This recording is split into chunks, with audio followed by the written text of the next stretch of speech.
오늘 두 번은 인사를 해야 돼요. 어떻게 인사하느냐? 첫째는 사랑하면 쉬워요 라고 인사하시고요. 두 번째는 그 사람 이름을 괜찮아요. 미국 사람처럼 이름을 부르세요. 옥님아 이렇게 하시기 바랍니다. 사랑한다. 그렇게 오늘 정말 친구처럼 그렇게 한번 우리 두 분 하시기 바랍니다. 자, 옆 사람에게 사랑하면 쉽습니다. 이때 기회야. 빨리 연아야 불러. 연아야? 은선아 사랑한다. 이때 언제 한번 불러보겠어요. 옥님아 사랑한다. 맨날 권사님 이렇게 불렀는데 우리 주님이 정말 우리를 사랑의 콘으로 몰아넣으시려고 아버지께서 오래전부터 의도하셨어요. 그 모든 것 중에 사랑이 가장 좋은 것임을 너무나 절실하게 우리가 깨달아야 되니까. 그래서 주님이 피할 수 없는 한계의 끝 골목으로 우리를 몰아넣으신 거예요. 그래서 사랑이 아니고서는 아무것도 우리를 구원할 수 없도록 주님이 하신 거예요. 그래서 가장 귀하고 아름다운 것이 여러분 사랑입니다. 지금도 여기서 야수처럼 고통하고 있는 자들이 있어요. 자기만의 성에 갇혀져 있는 것이죠. 두렵습니다. 그 성을 깨뜨리고 밖에 나가기가 두려워요. 내가 다른 사람들에게 넉넉하게 사랑받을 자신이 나에게 없을 때가 있어요. 내가 나 자신을 온전하게 사랑하지 못하는데 누가 나를 사랑해 줄 것인가? 그런 두려움이 있습니다. 여러분 그 야수를 성 밖으로 나오게 할 수 있는 그 방법은 무엇일까요? 그것은 다른 방법이 없죠. 여러분들이 미녀와 야수를 보면 알겠지만 자기에게 가까이 다가오는 것을 두려워하고 불빛 가운데서 자기를 노출시키는 두려운 그에게 가장 가까이 다가가서 그 사람이 얼굴이 잘 안 보일 정도로 너무 눈이 가까이 가면 잘 안 보여요. 여러분 그 사람이 가까이 보이지 않을 정도로 가까이 다가가십시오. 여러분들은 그 사람을 잘 보려고 여러분의 지식과 이성과 그 감정의 한계로 잘 보려고 여러분의 시야에 잘 보이는 그 사이를 여러분은 견지하려고 그래요. 그래서 잘 보이려면 어느 정도 거리를 둬야 잘 보입니다. 정훈이 형제 나하고 아주 가까이 다가가면 눈이 세 개로 보여요. 여러분 가까이 가보십시오. 눈이 코 안에도 하나 들어있어요. 그렇게 상대방이 확실히 잘 보이지 않을 정도로 가까이 다가가요. 그렇게 가까이 다가갑니다. 너무나 두려워하다가 두려움을 잊어버리죠. 너무 가까이 다가와 버려요. 그리고 어떻게 해요? 그 입술에 키스하는 것입니다. 그랬을 때에 그 야수를 얽어매었던 그 모든 것들이 다 벗겨졌어요. 단 한 번의 입맞춤으로. 여러분 주님은 여러분에게 말씀하십니다. 너희들은 나에게로 와서 거룩한 입맞춤을 받으라. 감히 어떻게 예수님을 상종합니까? 감히 다가갈 수가 없지요. 나는 죄이니까 하나님이 떠나소서. 어떻게 이 죄인과 하나님이 상관할 수 있겠나이까? 두려워 떠는 우리 자신의 연약함과 나의 죄의 한계에 갇혀서 두려워 떠는 우리에게 예수님이 다가오신 것입니다. 할렐루야. 사랑은 먼저 다가가는 거예요. 그리고 그냥 무조건 어떻게 해요? 우리를 그냥 안아주신 것입니다. 그것이 사랑이라는 것을 주님이 보여주셨어요. 나는 준비가 되어 있지 않아요. 나는 예수님을 맞이할 준비가 되어 있지 않은데 두려운데 내가 어떤 자인지도 아직 깨닫지 못했는데 주님이 그냥 와서 저를 그냥 무조건적으로 사랑해 주시고 안아주신 것입니다. 그 사랑을 받을 만한 그런 자격이 내가 되는지도 모르겠어요. 그런데 주님께서 나에게 와서 일방적으로 입맞춤을 해줄 그때에 우리의 눈이 밝아진 것입니다. 할렐루야. 그 놀라운 입맞춤을 받은 존재임을 내가 깨달았을 그때에 놀라운 일이 우리에게 빚어졌습니다. 하늘의 영역이 열려버렸어요. 여러분, 영원한 시간들을 사는 자입니다. 여러분은 80인생을 사는 자가 아니에요. 우리는 그것이 이미 끝났어요. 우리는 영혼을 살고 있는 거야. 그럼 오늘 이 예배 드리는 이 시간은 영원한 시간 속에 또 예배를 드리는 거예요. 그러므로 굉장히 변화된 심령은 모든 일들을 영혼을 사는 것처럼 하는 심령입니다. 오늘 내가 이 일을 끝내고 내일은 안 하는 것이 아니에요. 이 일들을 내가 하나하나 정성껏 마치 영혼을 대비하는 것처럼 오늘 하루를 영혼의 시간들을 살고 있는 바로 여러분이 저와 여러분들입니다. 여러분 이걸 깨달으시기 바랍니다. 따라해보세요. 오늘 이 시간은 영혼의 시간의 한 부분이다. 뭐 이 인생이 짧게 끝나고 나면 그러고 나면 우리 영생에서 그게 아니에요. 이미 믿는 그 순간 여러분 이미 바로 하늘의 지성소로 가운데 비록 땅이 여러분이 이 육신과 발을 딛고 있지만 이미 여러분은 그때부터 주의 보혈이 흐르기 시작하면서 이미 여러분은 어떻게 해요? 이 세상 사람과 다른 양심을 가지고 있어요. 히브리서 9장 28절에 여러분 꼭 읽어야 됩니다. 제가 페이지를 말할게요. 오늘 성경을 좀 찾겠습니다. 자, 히브리서 9장을 펼치는데 성경책이 몇 페이지냐? 362쪽이에요. 제 성경책으로는. 펼쳤습니까? 히브리서 9장 9절 따라해보세요. 히브리서 9장 9절 굉장히 중요한 거예요. 함께 읽겠습니다. 시작. 이 장막은 현재까지의 비유니 이에 의지하여 드리는 예물과 제사가 섬기는 자로 그 양심상으로 온전케 할 수 없나니. 이 제사는 뭐지요? 예수 그리스도가 우리를 위하여 2000년 전에 단 한 번의 제사를 드리기 이전에 이스라엘 백성들이 아브라함 때부터 무수하게 드렸던 그 제사들입니다. 죄값을 따라서 소를 잡고 양을 잡고 희생 제물을 드렸고 매번 내 죄를 따라 드려야 됐던 그 제사들이에요. 그 제사는 뭘 온전케 할 수 없다고요? 양심을 온전케 할 수 없다 그랬어요. 여러분 예수 그리스도가 우리를 위해서 단번에 제사를 드렸을 때에 우리에게 주어진 가장 큰 능력이 바로 무엇이냐? 옆 사람한테 얘기하시기 바랍니다. 당신의 양심은 이전의 양심이 아닙니다. 당신의 양심에 예수 그리스도의 보혈이 뿌려졌습니다. 뿌려진 거예요. 그래서 이전과 그 옛사람이 행했던 그 양심과 여러분 양심이 달라졌어요. 사랑도 잣대가 기준이 달라져 버렸어요. 그래서 다시 한번 읽겠습니다. 자, 13절 14절 읽겠습니다. 시작. 염소와 황소의 피와 및 암송아지의 죄로 부정한 자에게 뿌려 그 육체를 정결케 하여 거룩케 하거든. 함께 시작. 하물며 영원하신 성령으로 말미암아 흠없는 자기를 하나님께 드린 그리스도의 피가 어찌 너희 양심으로 죽은 행실에서 깨끗하게 하고 살아계신 하나님을 섬기게 못하겠느냐. 이 말씀은 뒤집어 얘기하면은 넉넉하게 하게 한다는 거예요. 할렐루야. 내가 넉넉하게 너희들의 그 양심을 깨끗하게 씻어서 어떻게 해요? 살아계신 하나님을 끄리낌 없이 섬길 수 있도록 내가 한다는 거예요. 이것이 바로 예수 그리스도가 십자가에서 이루신 일입니다. 할렐루야. 그러므로 다시 한번 히브리서 10장에 22절 10장 22절을 또 한번 읽겠습니다. 시작. 우리가 22절입니다. 히브리서 10장 22절 시작. 우리가 마음의 뿌림을 받아 양심의 악을 깨닫고 몸을 맑은 물로 씻었으니 참 마음과 온전한 믿음으로 하나님께 나아가자. 이건 어떤 말이냐? 하나님께서 우리의 양심에 당시에 보혈을 뿌림으로 말미암아 보혈이 뿌려졌어요. 우리의 양심 가운데. 양심 바로 마음이죠. 마음이 뿌려졌어요. 그러므로 어떻게 해요? 맑은 물로 마치 우리를 하늘의 생수로 하늘의 그 보좌의 생수로 씻은 것과 똑같은 그런 눈에 보이지 않는 귀한 역사가 일어나는 거예요. 할렐루야. 보이지 않아요. 안 보이는 부분에. 그리고 여러분 내면에서 그런 일이 일어나고 있는 거예요. 그래서 우리의 마음이 어떤 마음으로 바뀌어버리느냐 해보세요. 참마음.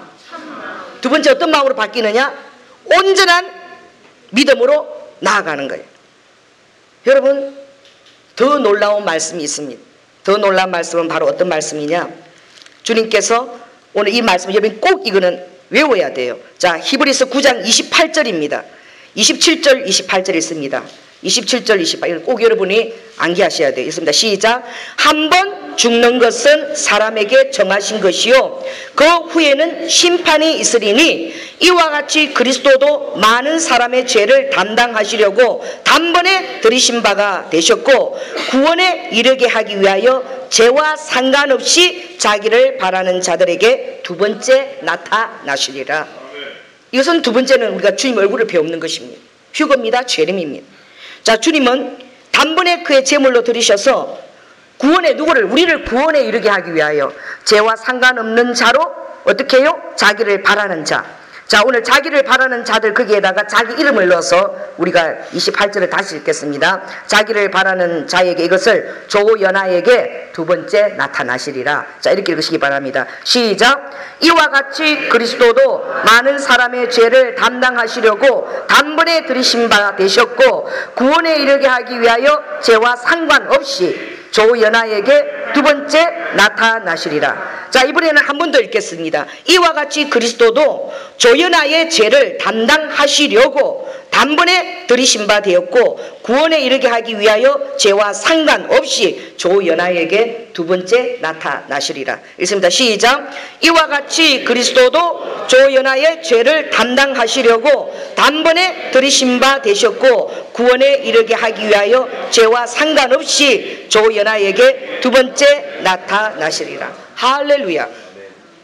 오늘 우리 여러분이 깨달아야 될 것은 이 양심이 예수 믿기 이전의 양심과 달라졌다는 거예요. 여러분 보이지 않아요. 하늘의 기이한 능력으로 여러분의 양심에 예수 그리스도의 보혈이 뿌려졌습니다. 여러분 이미 산제물로 드려졌고 그리고 완전한 산제물이 되어줄 수 있도록 이제 하나님께서는 우리에게 성령님을 주셨어요. 그리고 이 두 가지 일을 이루어내고 계십니다. 바로 무엇입니까? 여러분의 양심을 온전케 하십니다. 두 번째는 어떻게 주님이 하십니까? 죄와 상관없이 우리가 주께로 갈 수 있도록 주님이 성령님을 통하여서 우리를 그렇게 이끌어 주십니다. 이것이 우리에게 주어진 놀라운 은혜예요. 그러므로 이 말씀은 바로 무엇이냐? 제가 늘 얘기했지만 첫 남편은 실패하였다는 거예요. 그런 양심으로 온전케 할 수 없어요. 온전케 되지 못한 그 양심이 능히 하나님을 섬길 수 있겠느냐? 온전케 되지 못한 양심이, 죄된 양심이 능히 하나님을 섬길 수 없다는 거예요. 그러니 능히 하나님을 섬길 살 수 있는 그 능력은 무엇이냐? 사랑이라는 거예요.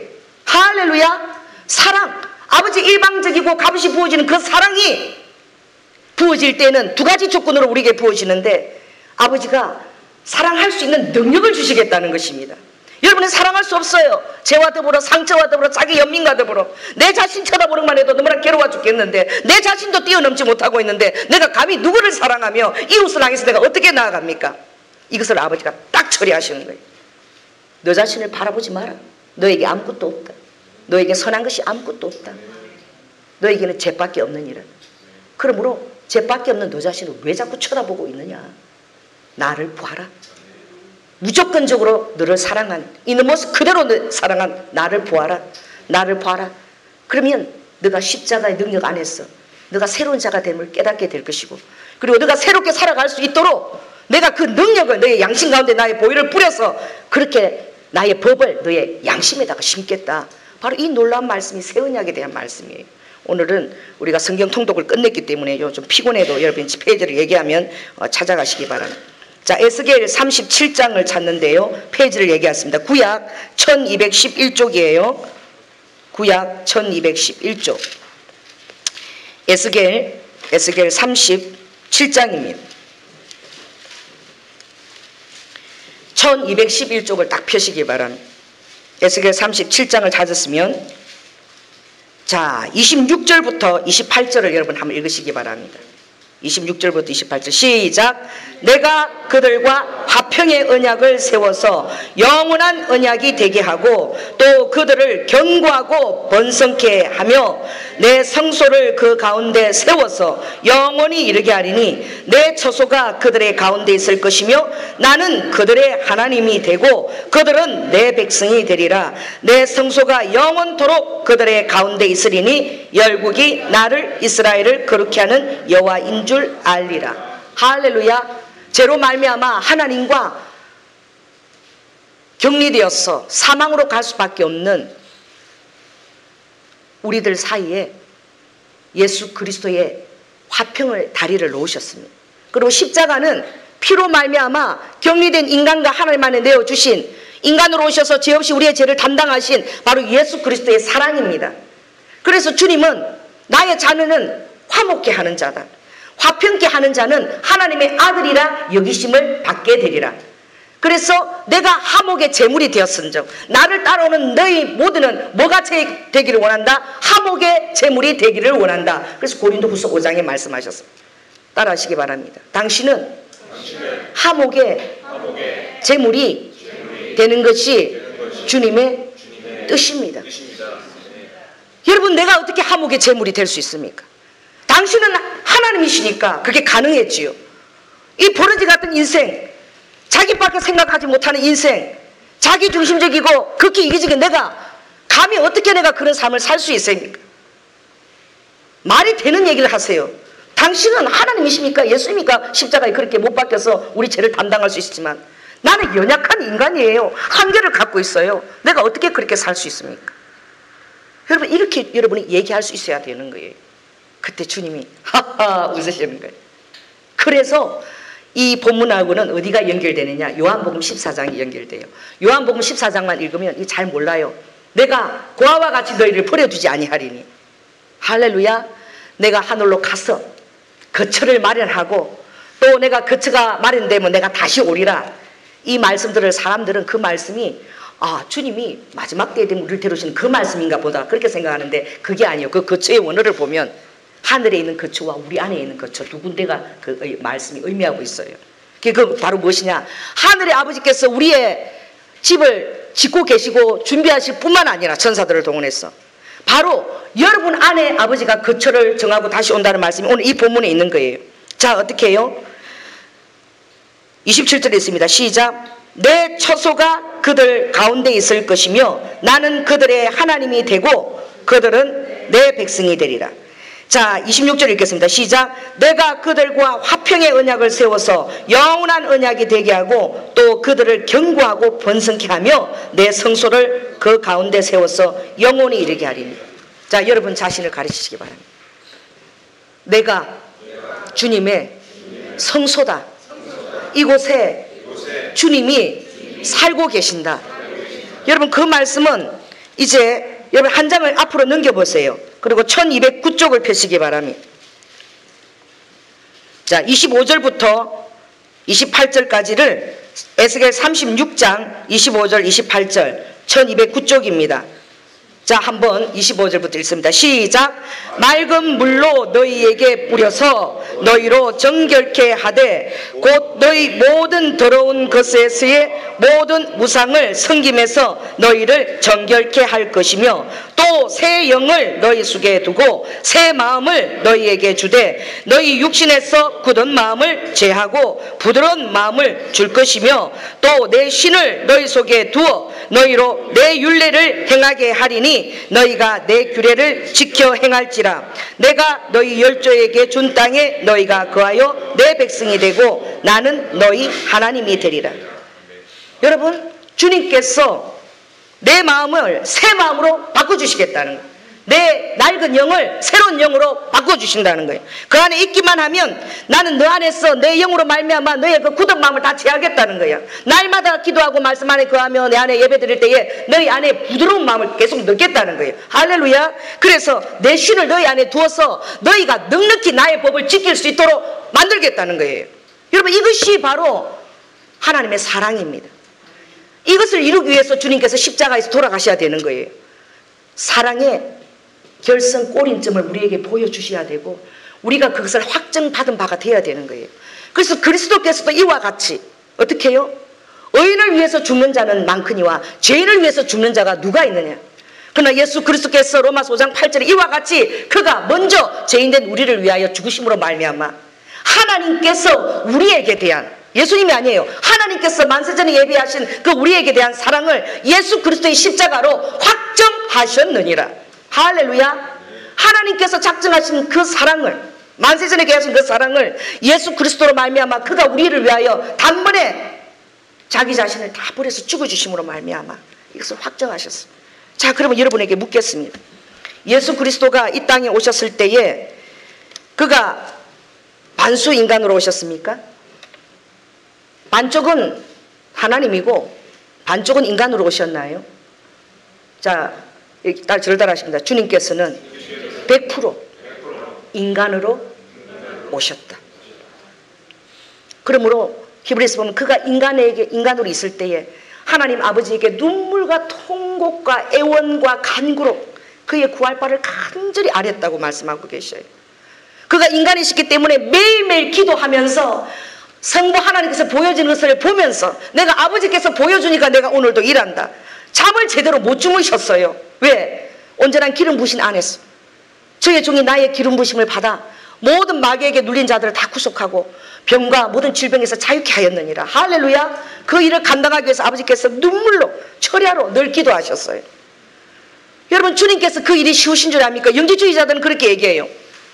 여러분, 오늘 좀 새로운 사실을 알고 사랑이 어떤 대가를 지불해야 된다는 여러분 좀 깨달으시기를 바랍니다. 따라해보세요. 사랑에는 대가가 필요하다. 사랑에는 반드시 대가가 지불된다. 지불되는 거예요. 헌신이 필요하고 나의 노력이 필요하고 그리고 확정시킬 수 있는 아버지가 비아돌로사를 정말 십자가를 지고 걸어가 올라가신 그것을 우리에게 확정으로 아버지가 이렇게 영상으로 우리에게 심어주셨어요. 할렐루야. 그래서 여러분은 어떤 고통과 고난 가운데서도 넉넉한 위로를 받는 거예요. 아버지는 능한 위로자가 되시는 거예요. 왜? 우리의 삶의 모든 것들을 아버지가 다 느껴보기를 원했어요.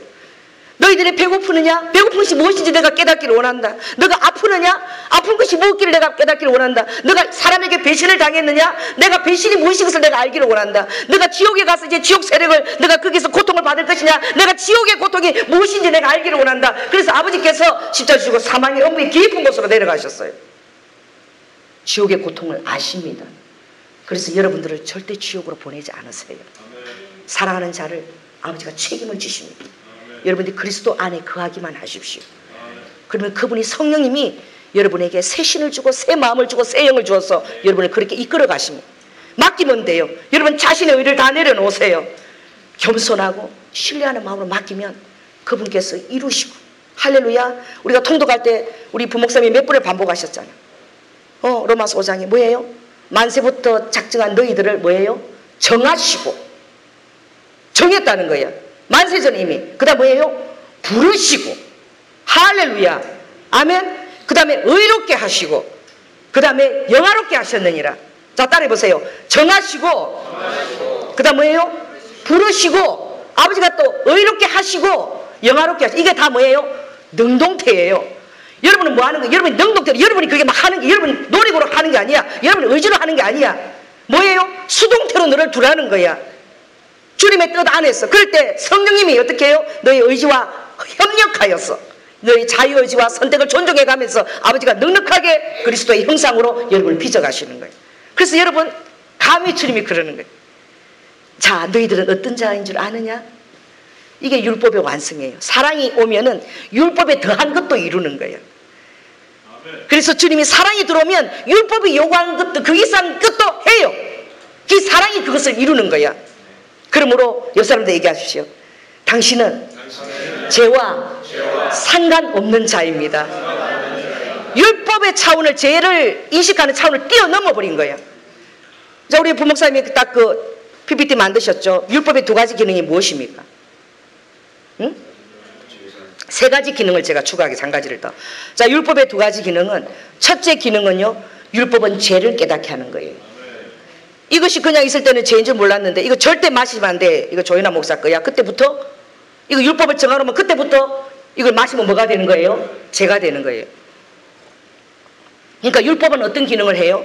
죄를 깨닫게 하는 거야. 아, 가만히 가는데 그냥 걸어가. 이 사람이 이제 그렇게 타락된 의지 그렇게 보는 거죠. 그런데 어느 날 가는 잔디를 딱 밟고 이 잔디는 절대 밟지 마세요.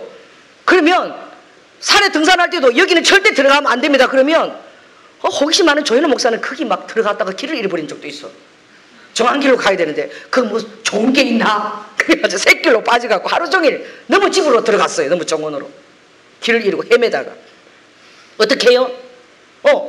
절대 안 된다 하면은 그때 어떻게 그걸 통해서 더 하고 싶은 마음, 탐심이 막 자극을 받아서 죄를 깨닫게 되는. 죄가 죄인 줄 몰랐는데 하지 말라고 정할 그때 율법 볼 때 우린 죄를 깨닫게 되는 거예요. 자, 두 번째입니다. 율법의 두 가지 중에 두 번째 뭐냐? 나의 무력함이에요. 제 앞에 내가 무력하다는 사실이에요. 죄를 안 지으려고 막 하면은 더 빠져들어. 늪속. 마치 늪속에 있는 것 같아. 죄의 늪속에. 내가 이걸 죄를 안 지으려고 막 죄를 막 그냥 안 지으려고 노력하면 노력할수록 더 깊은 수렁에 빠져들어요. 여러분 그걸 경험한 적 있지요? 이거 내가 무력한 거야. 이 육신의 한계죠. 제 앞에 그냥 무력한 거예요. 하나님이 그걸 허락하고 만드셨어요. 왜 그렇습니까? 너가 죄인임을 깨달아야 되고, 우리가 세 가지를 알려주시는 거예요. 너는 죄인임을 깨달아야 된다. 너의 육신으로는 이 죄 문제를 해결할 수 없이 무력하다. 죄 앞에 무력한 거예요. 그리고 세 번째는 뭐예요? 그러므로 나에게로 뭐예요? 오라예요. 주님께로 인도하는 거예요. 이게 율법이 기여하는 기능이고 율법을 만드신 하나님의 의도입니다. 그래서 우리가 외쳤지요. 로마서 3장 21절에 모든 사람이 다 죄 아래 가두었다. 할렐루야. 왜 죄 아래 가뒀어요? 은혜를 부어주시려고. 은혜가 무엇인지, 죄 아래서 너무 고달픈 이 인류와 인생들에게 하나님의 은혜가 무엇인지 아버지가 그 맛을 보여주려고, 아버지의 선한 맛을 맛보아 알지어다. 예수 그리스도의 그냥 무조건적으로 나를 사랑하신 그 맛을 내가 맛보아 알지어다. 할렐루야. 그래서 모든 인류를 죄 아래 다 가둬버린 거야. 아무도 자기 행위로 자랑하거나 자기 의로 쓰지 못하도록, 모든 사람이 예수 그리스도의 사랑 앞에 화답하도록. 그래서 모든 사람이 죄를 범하면 하나님께로 이르지 못해요. 무력합니다. 죄인으로 할 수 있는 게 아무것도 없어요. 여러분 위로부터 화목 제물이 내려오신 거예요. 할렐루야. 그분이 바로 예수 그리스도십니다. 그분은 참 인간으로 오셔서, 영지주의자들은 하나님이니까 그 십자가를 넉넉히 감당하시라. 아니에요. 여러분 주님이 그 십자가의 고통을 감당하시려라. 그도 인간이었기 때문에 이걸 피하고 싶었어요. 아버지, 이 잔을 내가 피할 수만 있다면 피하고 싶습니다. 그가 인간으로 있을 때 여러분 우리의 삶을 지기 위해서 이 땅에 인간으로 오셔서 제물로 각오하고 오셨지만, 그러나 그 모든 것들을 해야 될 일을 감당할 대가를 지불해야 될 때에 하나님도 얼마나 고통스러운지 여러분 아셔야 돼요. 너무나 고통스러워서 아버지께서 그것을 이기려고 기도의 동력자를 찾아갔지만 아무도 하나님의 고통에 참여한 자가 없었어요. 인간은 하나님의 고통에 참여할 수가 없는 거야. 하나님의 성령이 오시기 전에는. 다시 외롭게 아버지가 그 고통을 감당하시 기도할 때에 여러분 이 모세간 혈관에 여러분 실핏줄이 다 터졌어요. 나는 아기를 낳아볼 때 이 실핏줄이 터지는 것을 경험을 했어. 우리 우영이를 낳을 때요. 딸을 놓다가 아들 놓으니까 저 녀석이 뼈대가 커가지고, 첫째 딸은 2.5kg야. 어떻게 작게 낳은 줄 알아. 저 녀석이 3.6kg인가 그래. 이러니까 큰, 나도 자궁이, 제가 엉덩이가 가분수예요. 여기는 덩치가 되게 커서 카리스마 있어 보이는데 아래쪽은 홀쭉해요. 그러면 자궁이 작지. 그러니까 나오는데 안 나오니까요, 간호원이 그냥 내 배 위로 올라오더라고. 와, 그리고 내 배 위에서 그냥 애를 확 밀어버려. 힘을 제대로 못 줘갖고. 그래서 우리 우영이가 태어났는데 완전 뭐처럼 태어났느냐? 금복주 있죠. 여기 한번 눌러져가지고 꽉 들어가고 딱 요런 식으로 이렇게 얼굴이 요렇게 잡혔어요. 왜? 힘을 끝까지 못 줘가지고 한번 잡아가지고 여기 꽉 눌린 거야.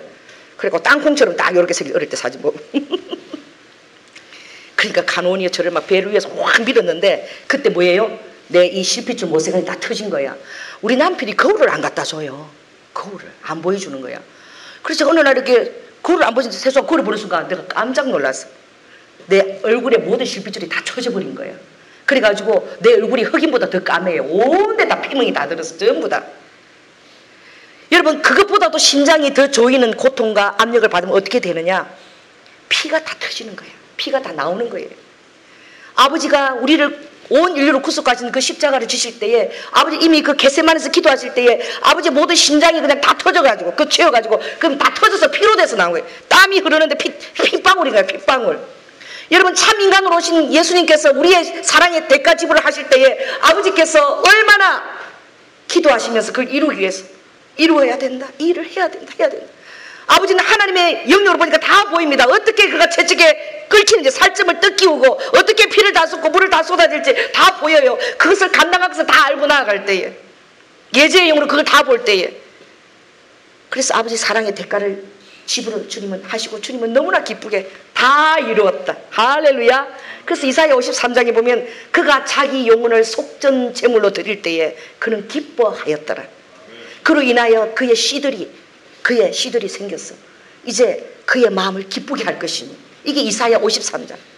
너희들은 각기 양이라. 양은 각기 모르고 자기 갈 길을 다 갔으나 우리는 몰라요. 하나님이 나를 위해서 그 놀라운 계획을 계획하고 계신 것과 나를 위해서 십자가에서 나의 죄를 위하여 그걸 다 지불하시고 나를 영원한 천국으로 눈물도 고통도 없는 그곳에 이끄시려고 작정하신 것을 모르는 거야. 각기 양들은 다 제 길로 갔거늘 여호와께서는 그 무리의 죄악, 각 사람 사이의 그 모든 무리, 양의 무리의 죄악을 홀로 담당하셨도다.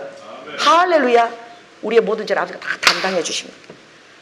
여러분, 이 자유가 우리 안에 부어졌고 그것만 하셨습니까? 아버지는 우리의 양심으로 말미암아 모든 것을 감당할 수 있는 것을 주셨어요. 자, 여러분, 우리 시아버지는 죄송합니다. 하늘에 계시지만 천국에 계시는데 아버지 죄송합니다. 예화가 아버지 예화로 가끔 제가 듭니다. 자, 우리 아버지가 이 며느리를 드렸습니다. 남편은 2박 3일간 신혼여행 끝나고는 바로 사우디로 날아가 버렸어요. 저는 남편하고 교제한 기간도 없어요. 단 3일밖에 없습니다. 그리고 낯설고 낯선 이 시부모를 모시는 이제 며느리로 제가 들어간 거예요. 우리 아버지가 저에게 처음 제시한 것은 나를 오라 그랬어. 며느라, 나는 어머니하고 새벽 6시가 되면 우리는 이걸 먹어야 돼. 오이하고 당근을 섞지 말거라. 둘이는 몸에 안 좋다. 그러니까 계란 후라이, 커피 2잔, 우유, 그리고 무가 위에 좋대. 120살까지 우리 아버지 사실 계획이 있으니까. 그 무를 항상 땅에 묻어 놓으셨어요. 한 달이면 30일이면 31개를 딱 묻어 놓고 항상 예비용 그 다음 30병에 30개. 얼마나 정확하신지. 매일 무 하나와 그리고 당근 이걸 해서 6시가 되면 내 방에 들이거라. 남편도 없는 그게 딱 무릎 앉혀놓고. 그리고 나는 아침을 내가 산에 물들어 갔다 오고 그때 오면 내가 피곤하니까 아침을 내가 한 8시에 9시 사이에 내가 먹는다. 점심은 저녁 3시에 먹는다. 그리고 저녁은 7시 8시 사이에 먹으니까 이 3가지를 지키도록 하라. 여러분, 우리 처녀 때 제가 잠이 되게 많아서 연애도 못한 사람이에요. 잠을 너무 사랑하는 사람이에요. 우리 동생이 제가 시집 올 때에 우리 시어머니를 만났어요. 내 바로 밑에 동생이. 저에게 결혼 선물로 뭘 줬느냐. 큰 시계야. 이만한 시계. 알람 시계 주면서 따로 또 우리 사도마님을 만났어. 사도마님 부탁이 있습니다. 우리 동생이 이제 저런 사랑하는 것이 뭐냐. 우리 누나가요 억수로 잠이 많거든요. 그러니까 잠이 되게 많으니까 좀 봐주세요. 이러고 큰 시계를 줬는 거예요. 그런데 한 달 동안은 꼭 한복을 입고 그렇게 하래요. 우리 아버님은 무엇이에요? 우리 완벽주의세요. 그리고 뭐죠? 율법이에요. 그리고 이것을 지켜야지만 너는 우리 며느리가 가문의 며느리로 언제 된다는 거예요. 그러니까 뭘 받아야 된다는 거죠? 훈련을 받아야 된다는 거죠. 여러분, 제가 자다가 맨날 늦는 꿈을 꾸는 거야. 계란 후라이하고 우유가 늦게 들어가는 꿈을 막 꾸다가 와락딱 일어나는 거예요. 그리고 낮에도 잠깐 피어서 낮잠 자면 또 점심상을 막 늦게 차리는 거야. 막 악몽을 꾸다가 막 일어나는 거예요. 막 그 시간을 놓치면 안 되니까. 너무 무서운 거야. 왜? 시아버지하고 나하고 친밀함이 하나도 안 키워졌어. 그거 가운데 행할 것만 요구를 하니까 그걸 해내니까 여러분 얼마나 무섭겠습니까? 그리고 우리 아버님이 가끔 그래요. 애미야 이러는 거야. 또 들어오래. 왜 그러면 옛날에 시아버지가 이렇게 며느리를 이렇게 해서 밥상을 올리는데 이 며느리가 삶은 계란이 옛날에는 흑마당이잖니. 또 말씀도 얼마나 조곤조곤 하시는지 몰라. 그래서 예 이러면 그게 계란이 떨어졌어. 그럼 어떻게 해야 되겠냐? 난 너무 순진한 거야. 모르니까 계란을 다시 씻어가지고 오지요. 근데 그 며느리가 계란을 입안으로 혹 넣어갖고 딱 빼다가 딱 빼갖고 계란을 넣고 입에 침으로 씻어갖고 계란을 넣고 갖고 왔다는 거야. 우리 아버님이 저를 믿는 거예요? 못 믿는 거예요? 못 믿는 거야.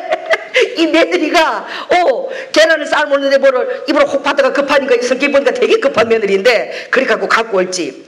또 내가 또 미워가지고 요새 보니까 상간도 미우니까 어떻게 해요? 커피 타오르니까 거기 가갖고 이렇게 갖고 갖다 놓더라. 그래가지고 드세요 이러고 먹을 때 하고 막 고소해 하는 거야. 우리 아버님이 어떻게 해요? 사랑이 없으니까 율법을 가지고 며느리를 대하니까 저 며느리가 나 모를 때에 뭘 집어넣을까, 계란할 때 춤 발라서 나올까, 이런 게 걱정이니까 맨날 그 주의를 주시고 그 얘기를 몇 번 했어요. 계란 얘기를. 그러니까 예 알겠습니다. 아버지 걱정하지 마세요. 그게 뭐예요? 이것을 지켜내는데 너무너무너무 힘든 것이죠. 여러분, 이게 쉬운 방법이 뭐가 있을까요? 제가 어제 우리 우리미가 그 아르바이트를 하고 늦게 들어왔는데 12시가 넘었어. 이제 자는가 그랬더니 그 부엌에서 머리 똑똑똑똑 들고 뭐 난리야 갈고. 나는 자려고 그러는데 엄마 막, 야 자라 너 뭐하냐 이러니까 죽을 만든대, 죽을. 그래가지고는 날 자지 말고 간을 봐달래요. 뭐 간을 봐. 그래서 내가 아이 나 어른은 좀 짜야 돼. 그러니까 또 짜게 됐다고 엄마가 숟가락을 들고 와. 엄마 한 방울 들고 이거면 돼? 아니 조금 더. 그럼 다시 가서 이제 두 방울 넣고 이러면 돼? 아우 귀찮아서 한 봐도 돼. 아이 그 정도 넣으면 되는 거 하더니 또 짜다고 와가지고 짜게 됐다고 막. 아니야 어른들은 좀 강간해야 먹어. 뭐하냐 그러니까 안우철 집사님이 죽 만든데. 그래서 내가 아이고 애미한테 얼마나 잘 알아 내가 보자. 내가 이제 그러고 그 애미는 그런 소리를 하는 거야. 그런데 뭐 열심히 뭐 죽을 만드는 거야. 뭐 그래가지고 막 그 뭐 보물 덩어리야 그게. 그래서 내가 이렇게 보면서 제가 참 마음이 기뻤어요. 뭐예요? 그 피곤한데 무슨 마음입니까? 자원하는 마음이야. 안 집사님을 뭐 하죠? 사랑하는 마음이야. 그래서 그 죽이 뭐 맛있게 하겠어요. 그러나 내가 안 집사님을 이렇게 사랑하니까 이 사랑을 먹고 힘내세요 하고 싶은 거야.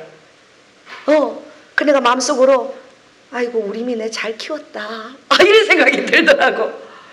여러분 누가 그 시켜 사는 것입니까? 여러분 사랑은 그것입니다. 먼저 사랑을 입은 거예요. 안 집사님은 먼저 사랑을 많이 부어준 거죠. 그러니까 그 사랑에 통해서 뭔가 힘들 때 기도를 해줬구나, 중보기도 받은 것이 있으니까 그것이 힘들지 않은 거야.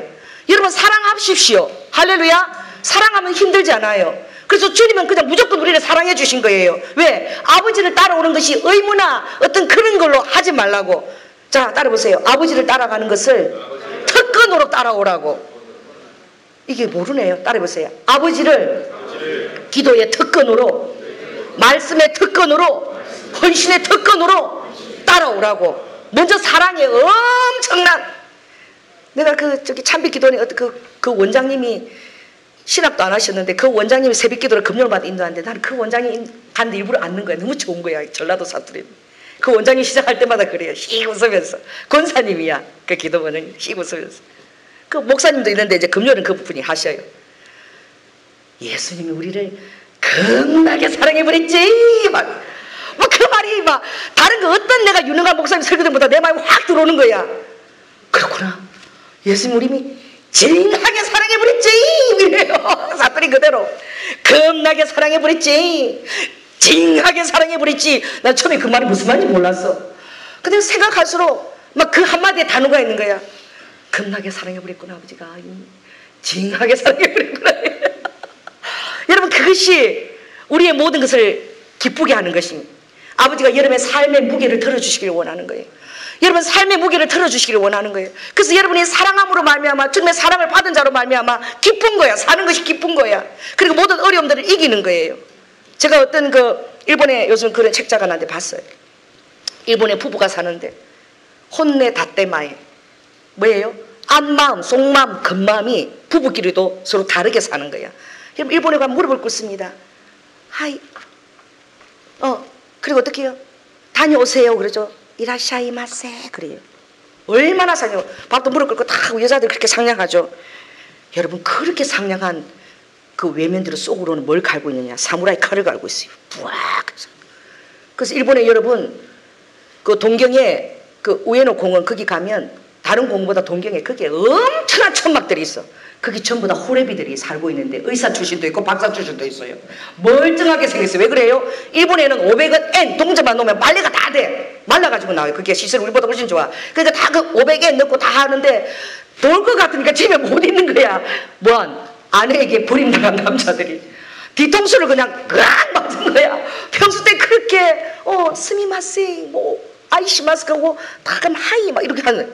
어느 날 퇴직금을 딱 받으니까 황혼 이혼을 하자. 반반 가르자는 거야. 퇴직금을 딱 가르고. 그리고 재판가에 가는 거예요. 당신이 나를 이렇게 대우했고 다 적어놨어. 맨날 며칠 내 이렇게 했고 이렇게 했고 이렇게 딱 사유를 갖다 내고 꼼짝없이 어떻게 해요? 퇴직금 딱 이제 나눠가지고 이제 이놈아 네 인생은 네가 살아라 이러고. 그 일본 여자들 그런 거예요. 항원에 그 날이 돼 남편을 버려버리고 호래버리고. 그 남편들이요 기가 막혀갖고 막 어떤 사람은 돌아버렸어. 홈리스들이 되게 많아. 멀쩡한 사람들이, 의사들도 있고. 아내한테 어떻게 해요? 버림을 받은 거예요. 여러분, 버림을 한 그 여자가 행복할까요? 자기도 불행한 삶을 살은 거예요. 그 남편도 불행하지만 그 여자도 불행한 삶을 살아요. 그러니까 인생 수업이나 어떤 내가 인생의 절반에 깨닫게 하는 그 책을 읽어보니까 사람들이 살면서요, 방문 앞에다가 가방 하나 딱 준비해놓고 산대. 그 가방은 어떤 가방이냐? 언제라도, 따라해보세요. 언제라도 여건만 허락되면 이곳을 떠날 가방. 그거를 항상 문 앞에다 딱 놓고 산다는 거야. 그리고 어떻게 어느 날 어떤 여건이 주어지면, 어떤 내가 몰랐던 옛날 사랑하는 애인이 지금도 나를 기다리고 찾고 이런다면은 내가 이 의무, 장가 보내고 시집 보내고 의무만 마치고 내가 이 지긋지긋한 이것을 내가 나가리라 이렇고, 그리고 가방을 딱 마련해놓고 산다는 거예요. 그리고 어떻게 해요? 이미 떠나버린 사람도 있다는 거야. 같이 뭐 동창회나 이렇게 갔다가 옵니다. 그러면은 이것저것로 마음에 했을 때 서로가 한 소리 하면 이 소리 하고 막 이러고 막 짜증 섞인 소리를 주고받고 막 이러면서 살지만 이미 마음은 접어버린 거예요. 가방 들고 이미 떠나버린 거예요. 그냥 뭐예요? 밥 숟가락 넣고 밥 먹는 식구인 거예요. 이 마음은 전혀 밀폐돼가지고 서로 열리지 않은 거예요. 내 속마음, 겉마음 하나도 얘기하지 않아요. 내 아내가 어떤 생각을 하는지, 내 남편이 어떤 생각을 하는지 전혀 모르는 거예요. 완전 동상이몽이에요. 그런 삶을 살고 있는 사람들이 허다하다는 거예요. 그래서 그 저자가 뭐 하느냐? 떠나려고 가방을 바깥에 내놓았느냐? 그렇다면 떠나라. 어떻게 떠나느냐? 이제 내가 평생 여행을 하면서 언제라도 때가 되면 난 떠날 때가 오겠지. 그걸 소망하지 말고 이제 하루치기 여행을 떠나라는 거예요. 그 가방을 들고 누구와? 이 원수 같은 남편의 아내를 데리고 떠나라는 거예요. 당일치기 여행을 떠나든지 주말 여행을 떠나든지 1년 여행을 떠나든지 떠나라는 거야. 그렇게 처음에는 단점도 황홀했고 나와 다른 습관조차도 너무나 귀하게 보였고 귀하게 보였던 그 모든 장점들이 살아보니까 다 지긋지긋한 순간으로 변한다는 거지. 어떻게 내가 저 인간하고 결혼했을까? 이런 생각이 막 든다는 거지. 그리고 마음 한켠을 이미 보따리 써갖고 떠난 거야. 어차피 내가 실수해서 당신하고 결혼해서 살지만 마음은 이미 떠난 줄을 알아라. 이제 마음도 접고 정말 진솔한 내 마음에 대화를 하지도 않는 거예요. 참 끔찍하죠. 그렇게 산다는 거예요. 그래서 어떻게 해요? 그러지 말고 1박 2일은 하루라도 당일치기를 둘이서 떠나라는 거예요. 그 방을. 그 가방을 안에 들고 들어와서 여보 오늘 하루라도 어디 갔다 오자. 떠나라는 거예요. 그리고 그때만큼은 둘만의 진솔한 대화를 나누라는 거예요. 저도 만일에 그렇게 했다면 우리 부부가 굉장히 행복했을 것 같아요. 우리 우아가요, 아무리 돈이 없어도 딱 정한 거예요. 1년에 한 번은 가족과 부부와 함께 1년에 한 번은 무조건 미로를 떠난다. 이걸 정했어요. 그리고 결혼기념이라는 밖에서 사 먹지 않고 가족에서 가족 파티, 가족 기념을 정하고 모든 것들을 가정 안에서 다 요리를 다 해서 가족들이 촛불 켜고 어디서 밖에서 그런 돈을 들이지 않지 말고 정말 정성껏 아내와 가족들이 다 해서 그걸 해서 D-Day를 기념을 하고, 그리고 그날에 어떤 편지와 이런 것들 차곡차곡 모으는 이거를 정한 거야. 그 결혼 기념에는 촛불이고 뭐고 다 가족들이 켜서 다 해서 자녀하고 똑같이 그렇게 항상 그렇게 기념 촬영을 또 해놓는 거예요. 이거 정했어요. 요즘 아이들이 참 지혜로워. 나는 정말 외국 갔다가 온 남편이 너무 효자가 돼갖고 전화도 한 번도 안 하는 거야. 아내 혼자서 그 낯선 시부모를 섬기고 있는데 가끔 전화가 와도 시어머니한테 전화가 와. 그리고 어머니한테 보고 우리 어머니가 네 남편한테 전화가 왔다 이랬더라 그러면 그래요 이러고 끝나는 거야. 그래 친밀감도 안 쌓아줘서 얼마나 낯설어요. 그리고 왔는데 우리 남편 산재물입니다. 우리 아이들은 너무 괴로워해. 아빠 얘기만. 그러니까 누구 얘기를 하겠어. 박이면 아주 사람 얘기를 할까? 시험 들어서 당장들 떠나게. 우리 남편이 이미 산재물로 하늘에서 영광이 크대요. 이미 산재물로 들었기 때문에. 그래가지고 어느 날 한국에 들어온 거야. 친정을 이제 모처럼 들어와 인사를 드린다고 갔다 왔는데 나는 오매불망 외국에 갔다가 온 남편, 전화도 한번 못 들어본 그 남편. 나는 그 교보문고 앞에 그 커피숍에서 커피 한잔 하고 싶은 게 내 소원이야. 그래서 기차 타고 올라오면서 커피 한잔 하고 들어가면 안 될까요? 이러고 난생 처음으로 결혼해서 내가 했던 첫 번째 요구였어요. 그때 밥해야지. 무슨 소리야? 그 소리가 날라와서 너무나 무서운 표정으로. 그때부터 제가 이 남자가 나 밥 시키려고 결혼했구나. 밥 시키려고 나하고 결혼한 거야. 그때부터 제가 마음이 떠나버렸어요. 그때 정말 그냥 잠자리만 하는 그냥 부부인 거야. 애가 어떻게 셋이나 만들어질지 모르겠어. 그리고 제가 너무 무서운 거야. 시아버지도 무섭고 그다음부터 남편에게 요구사항을 일체 하지 않는 거야. 먹고 싶은 것도 얘기하고 일체 그냥 내게 주어진 그 밥 새끼만 차려내는 거야. 그리고 내 마음은 늘 지옥이니까 죽어가는. 근데요, 어느 날 제가 무서운 게 있는데 남편이 학교에서 도서관에서 추리책을 막 사와. 추리 소설을 엄청 좋아하는 거야. 그러니까 그 책을 읽어보니까 다 마누라를 죽이는 거야. 책 내용들이 마누라를 죽이는 거야. 그러니까 맞아, 그때부터 이제 공부야. 시아버지가 나를 맨날 죽일 것 같고, 이제 남편이 나를 이제 죽일 거라는 제가 거기 노를 이제 잡혀가지고 맨날 그 말도 못하고 악몽을 꾸는 거야. 진짜로 잠을 못 자는 거야. 막 시아버지 칼이 나를 들어오고 남편이 나를 사랑하지 않고 밥 시켜야 그랬기 때문에 내가 이게 밥 기능, 이 요리사 역할을 제대로 못해내면 저거 나를 죽이려나 보다. 그럼 너무 무서워. 밥도 너무나 잘 차려내는 거예요. 여러분, 제가 안경을 벗으면 눈물이 나요. 지금도 제 안에 그 아픔이 있어요. 그래서 남편이 아무리 저에게 사랑한다고 얘기해도 제가 당신 사랑해 이 소리가 제 입에서 안 나와요. 주님이 새 사람을 빚으셨는데도 그 8년 동안의 그 무지무지한 그 아픔들이 남편이 여보 사랑해 이러면 이게 제가 다예요. 너무나 무지무지하게 제 안에 그 아픔들이 있었기 때문에 그 숱한 세월 365일도 아니고 8년 곱하기 그런 세월들이 너무나 아팠기 때문에 너무나 외로웠기 때문에 그래서 제가 하나님 남편의 눈을 마주보고 수 있게 해주세요. 내가 남편에게 사랑한다라고 얘기할 수 있게 해주세요. 하나님, 예수님이 내 안에 계시잖아요. 그 남편이 주님 앞에 변화되어 있는데 내 안에 상처가 아직 이것을 보지 못하게 해요. 아직도 제가 어려운 거예요. 목사가 된 지금도 제가 그게 어려운 거예요. 여러분, 저처럼 살지 말라고 제가 얘기하는 것입니다. 우리 우아가 잘 사는 거예요. 아무리 힘들고 어려워도 그렇게 이번에 돈도 없고 한 달에 25만 원 가지고 생활해가지고 산대요. 그래도요, 그걸 모으고가지고 제일 싼 티켓을 알아가지고 또 결혼한 그 신혼이 간 장소를 간 거야. 갔더니 그 호텔에서 그렇게 얘기하더래요. 미안합니다. 방이 없어요. 작은 그 얘기한 방은 단체가 와서 없어요. 그러니까 어디로 가세요? 따라해보세요. 방이 없으면 어디로 가야 돼요? 스위트룸으로 가십시오. 그래서 첫 번째 돈 없이 갔던 그 신혼여행 그 똑같은 장소에서는 어디로 갔다고요? 조그만 방에 가야 되는데 하나님이 스위트룸으로 옮겨줬어요. 두 번째는요, 더 돈이 없었어요. 그래가지고 잠자고 오는 것밖에 없고 여비가 같이 사먹을 아무 돈도 없는 거야. 그래가지고 아껴가지고 제일 싼 걸 했고 갔는데 두 번째 갔을 때에는 이번에 갔다 왔죠. 그리고 기념사진을 꼭 찍는 거야. 돈이 없으니까 기념사진 찍고 싶으니까 인터넷에서 그냥 대충 흰옷, 남편 없으니까 그냥 와이사스 하얀 데다가 바지, 이 장구치지도 않아. 티도 못 사가고. 이게 잘, 그러니까 신문이라는 털이 다 보여. 와이사스 흰 거 있고, 한 8,000원짜리 이거 딱 이렇게 그 왕관 있죠. 이거를 엄마도 쓰고, 아기도 쓰고. 옷들은 한 10,000원, 20,000원 정도로 산 거야, 그냥. 그래도 그 가족 사진을 그 찍는 거지. 근데 이번에 가니까, 와가 그러는 거예요. 가니까 이번에는 너무나 바닷가에 나갈 돈도 없고 그 안에 호텔 수영장에서 지내다가 올라 그랬는데 수영장이 뭘 다 빼버렸어요. 1년에 한 번 청소한다고 물을 다 빼버리는데 물을 다 빼버린 거야. 그래가지고 어떻게 우리는 애기하고 이제 애기도 생겨가지고 저번에 데려가서 그렇게 하려 했는데 그랬더니 호텔에서 1년에 한 번 물 뺐는데 당신들이 왔습니다.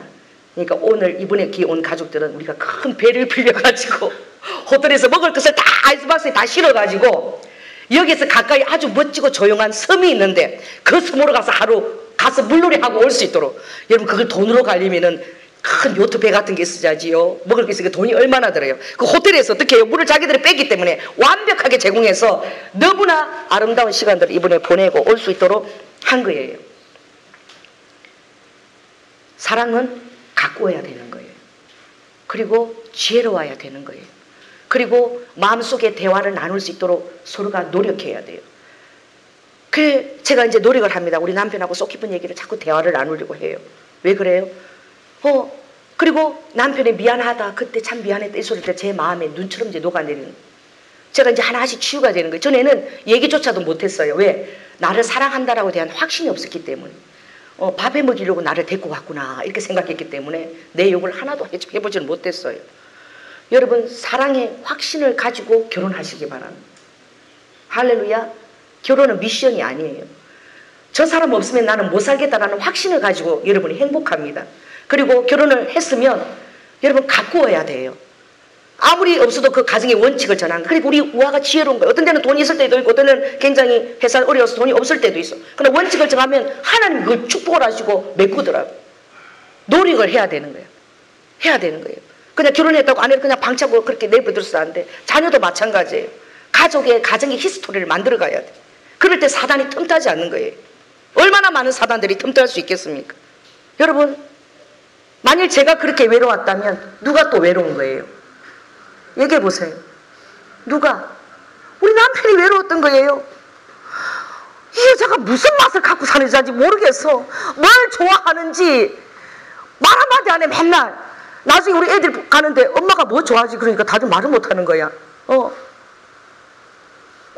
이제 우리 우아 남자친구가 저를 대접을 해주고 싶었어. 엄마가 좋아하는 거 없다. 우리 식구들이 엄마가 뭐 좋아하니까 전부 다 말을 못해. 뭘 좋아하는지 모르는 거야, 아무도. 그렇게 바보처럼 살아간 거예요. 나 참 바보처럼 살았군요. 여러분, 저처럼 바보처럼 살지 마시기 바라요. 먹고 싶은 것을 얘기할 때가 제가 얼마 안 됐어요. 어제 내가 갈치 조림 나 먹고 싶어 그 얘기하는데도 한참 내가 막 뭐 먹고 싶어 그러는데 얘기해야 되나 말 아직도 그래요. 근데 갈치 조림 사달라 그러면 정말 기쁘게 사줄까? 돈이 아까운데 할 수 없이 사줄까? 이런 게 제한이 있어요. 그래서 눈치 보면서 갈치 조림 내가 이랬어요 어제도. 그래도 말을 해야 되는 거야. 그리고 맛있게 먹고 당신이 맛있게 먹으니까 참 좋다. 그래 먹고 나면 내가 기분이 좋은 거야. 내가 건강해져야지 사랑할 수 있는 거예요. 여러분, 우리는 주님의 사랑을 받은 존재입니다. 무한한 사랑을 받은 존재예요. 그런 모든 자기 아픔과 상처, 이 쓴뿌리에서 여러분 해방되시기 바랍니다. 부모로부터 사랑을 많이 여러분 공급받지 못했습니까? 부모로부터 관심을 받지 못했습니까? 그래서 여러분의 사랑, 내가 요구하는 것을 표현할 때 나는 이런 것을 받을 만한 가치도 없는 사람이다라고 자기도 모르게 그렇게 생각하고 여러분 자신을 무인 것처럼 마치 안개인 것처럼 그런 존재로 살아가는 것이 여러분 그것이 참된 인생이라고 생각하십니까? 오늘 주님은 말씀하십니다. 너의 목소리를 높여라. 할렐루야. 너가 원하는 삶을 살라. 내가 그렇게 도와주기를 원한다. 왜? 나는 너가 행복하기를 원하기 때문에. 그래서 마음을 다 닫는 거예요. 부모와 자녀 간에도 마음을 다 닫는 거예요. 아내와 남편도 마음을 닫는 거예요. 그러나 50년을 살아 30년 살아도 어떻게 해요? 헛개비하고 사는 거예요. 한 번도 진정한 자기 자신을 드러내지 못하고 그냥 헛개비하고 사는 거예요. 그래서 내가 우리 남편하고 그랬어. 우리 남편이 요새 이제 하나님 축복이 부어줘서 여보 이상해. 나는 그 말의 의미를 알거든요. 당신이 요새 더 예뻐. 전에는 솔직히 내가 옛날에 예쁘지 지금이 예쁘겠어요. 당신은 어떻게 나이가 먹어가서 요새 더 예쁜 것 같아. 그런 얘기를 하는 것을 내가 속으로 내가 옛날에 예뻤지. 지금보다 더 예뻤지. 그러나 그때는 당신하고 나하고 친밀감이 제로였기 때문에 우리 안에 그런 게 없었기 때문에. 그러나 지금은 내가 마음을 열고 대화도 하고 내 속마음을 나누기 때문에 이제 나를 아니까 친밀감이 느껴져서 예뻐 보이는 거예요. 이 얘기도 내가 지금 처음 하는 거야. 이 공개상에서. 한 번도 남편한테 더 예뻐 그러면 그냥 고마워요. 고맙습니다. 우리 가정에서 요새 이 말을 잘해요. 죄송합니다. 고맙습니다. 미안합니다. 여러분 정말 미안하다 할 말이 좀 끄끄찌근하게 잘 안 되면 저 따라 해보세요. 미안합니다. 그렇게 하면 조금 할 수 있어요. 따라 해보세요. 고맙습니다. 좀 웃으면서 농담하는 척. 그 다음에 사랑합니다. 죄송합니다. 그냥 웃으면서 할 때 농담 같아도 가리 내가 그렇게 하면 할 수. 근데 정말 미안해서 미안하면 잘 안 돼요. 그렇게 설적거리면서 싹 자리를 피하세요. 그럼 그게 여운이 싹 가는 거야. 내가 직접 되면 못해도. 그래가지고 나도 우리 남편이 점점 사랑스러워지는 거예요. 이게 똑같이 가는 거예요. 아내가 사랑스러워지니까 나도 점점 사랑스러워지는 거예요. 여러분 정말 우리 부부끼리 얘기하지만 창피해. 우리는 눈을 쳐다보고 키스를 한 번도 못했어요.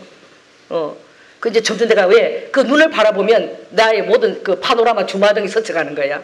그래서 그 눈을 내가 직시를 못해요. 너무 아픈 거야. 이 남편을 바라보면 내가 너무 아픈 거야. 못 바라보는 거예요. 온전히 나에게 사랑한다는 그 확신의 느낌이 안 부어지는 거예요. 여러분 부어지면은 이제 눈과 눈을 마주하고 할렐루야. 우리 키스든지 할 수 있을 거예요. 너무 웃기죠? 우리 김을구쌤 하고 웃어. 여러분, 신앙이라는 건 바로 이런 거예요. 뭐 대단한 교리나 그것이 아니라 실제적인 십자가를 지는 것입니다. 할렐루야. 그리고 그 사람의 아픔에 내가 깊이 동참하는 거예요. 여러분이 좀 자존감이 상하고 마음이 아프거든 편지로라도 쓰세요. 그래서 그것을 녹여주세요. 그리고 미안한 것, 자존심이 상해도 괜찮아요. 정말 미안하다고 얘기하세요. 그 미안하다 할 때 그 모든 것이 다 눈 녹듯이 다 사라지는 거예요. 그 한마디에. 사랑한다는 그 한마디에 다 사라지는 거예요. 여러분, 그렇게 친밀함을 누리게 될 때에, 그렇게 오픈하게 될 때에 그 사람이 너무나 사랑스럽습니다. 할렐루야. 그 사람을 너무나 잘 알고 있기 때문에 그 사람의 단점까지도 다 사랑스러워요. 그래서 주님이 우리의 단점까지 다 사랑하세요. 여러분, 주님은 여러분 장점만 사랑하고 단점만 맨날 야단치는 것 같죠?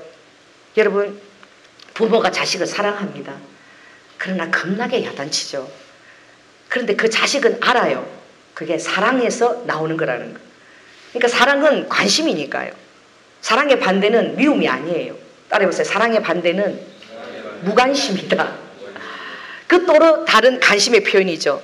그러나 여러분, 관심을 표현할 때에 먼저 많이 사랑해 주세요. 먼저 많이 사랑해 주세요. 먼저 많이 사랑의 확신을 주세요. 그 다음에 모든 것들은 요구하지 않아도 그냥 되어지는 것입니다. 우리 아버님이 저에게 너무나 많은 사랑을 부어줬다면 아버지가 요구했던 그 단것 외에도 제가 엄청나게 좋아하는, 우리 아버지 좋아하는 것을 많이 올렸을 거예요. 그러나 좋아하는 그것 몇 가지만 올리는 것도 너무나 힘들었어요. 무엇이기 때문에? 율법이었기 때문에. 그래서 주님은 율법을 제하신 것입니다. 그러나 완전히 무효시킨 것이 아니라 율법이 이만하다면 그 율법이 요구한 데 더한 것도 이룰 수 있는 그런 사랑의 능력으로 우리에게 부어주신 것입니다. 그리고 사랑 안에서는 모든 것이 가능합니다. 사랑 안에서는 목숨도 불사르게 내어줄 수 있어요. 사랑은 모든 것들을 쉽게 만듭니다. 그래서 아버지는 우리를 사랑하시기 때문에 마지막 예화입니다. 아버지가 어느 것이 쉽겠느냐라고 말씀. 아버지에게는 어려운 것이 없습니다. 어렵지만 사랑이 그것을 쉽게 만든 거예요. 그래서 주님이 중풍병자에게 그렇죠. 너 죄를 사는 건 뭐예요? 내가 앞으로 너를 위해서 십자가에 죽을 거예요. 내가 너를 위해서 십자가 6시간 동안 그 3가지 못에 달려서 체중을 6시간 동안 이렇게 저렇게 옮겨가면서 모든 내가 피와 물을 다 쏟고 너를 사랑할 그것이. 그 죄 사는 것이 쉽겠느냐? 일어나서 중풍병자 내 상을 들고 가는 것. 어느 것이 더 뭐 하겠냐고 주님 말씀하셨어요. 쉽겠느냐라고 주님 말씀하셨어요. 사랑은 쉬운 거예요. 그러나 그 실제적으로는 너무나 어려운 것입니다. 엄청난 대가를 지불하는 것입니다. 그러나 아버지는 어느 것이 어렵겠느냐. 아버지의 마음속에서는 이미 우리를 너무나 사랑했기 때문에 그것이 이미 쉬운 것으로 와 있은 거예요. 그러나 실제적인 십자가는 어려운 것입니다.